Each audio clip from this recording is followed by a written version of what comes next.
Thank you. My name is Giorgi Kandelaki. I'm an MP with the UNM here in Georgia. Prime Minister, you presented a very optimistic picture. Yet the amount of investment in energy in 2014 fell by 22% as opposed to the previous year. And in 2015, the fall continued with 53%. How would you explain that? Also, could you update the audience where you stand with Gazprom and your efforts to bring that company to Georgia? Shale gas, nuclear, or other energy sources face a lot of efforts by the Russian Federation in different parts of Europe of discreditation. And one way in which Russian Federation tries to discredit these sources is obviously through their propaganda channels in Germany or wherever.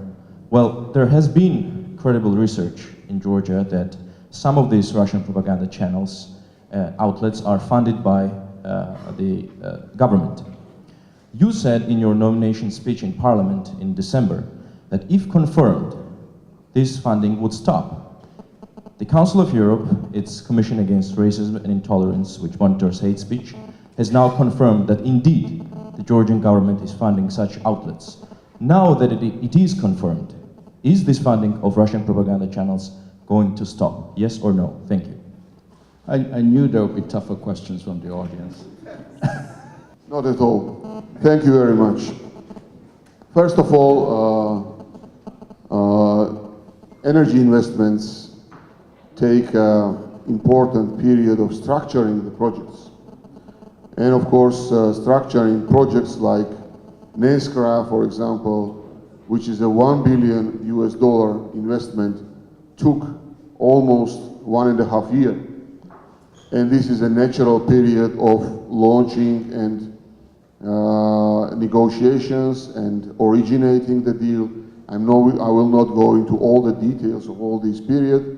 And now the project is already being implemented. And also the Tata Consortium, which took important time.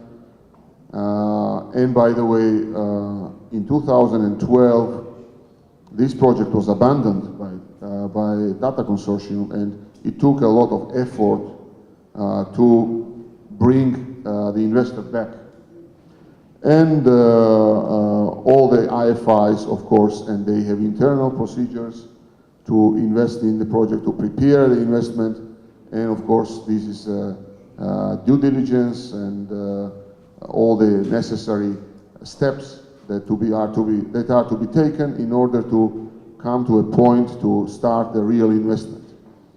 And of course the reason also for decreasing FDI, physical FDI, was falling of oil prices and generally energy prices due to the regional conflicts between Ukraine and Russia, where now we have tensions between Turkey and Russia, which of course affects the general outlook in the region, and we are not isolated from this outlook.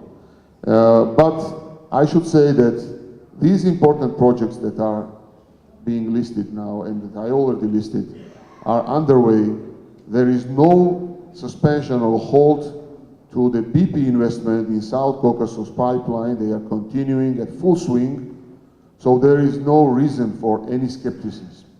On Gazprom, we had technical negotiations to fill the gap of our energy demand, which was increased by almost 14% in last year. And we had discussions with Gazprom, and we finished these discussions with additional agreement with SOCAR on additional energy supply through BP pipeline, which was important deal and also providing more favorable terms for Georgia's energy supply. Russia accounts for less than 10% of Georgia's energy supply, and we can say that we are not heavily dependent on Russia's supply as it was in the past.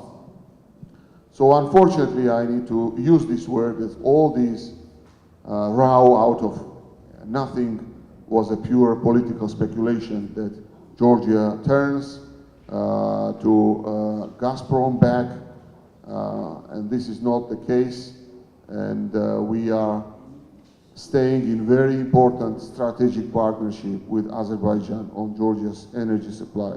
On Russian propaganda, yes, of course, this is important challenge, especially in the regions of Georgia we face increased Russian propaganda.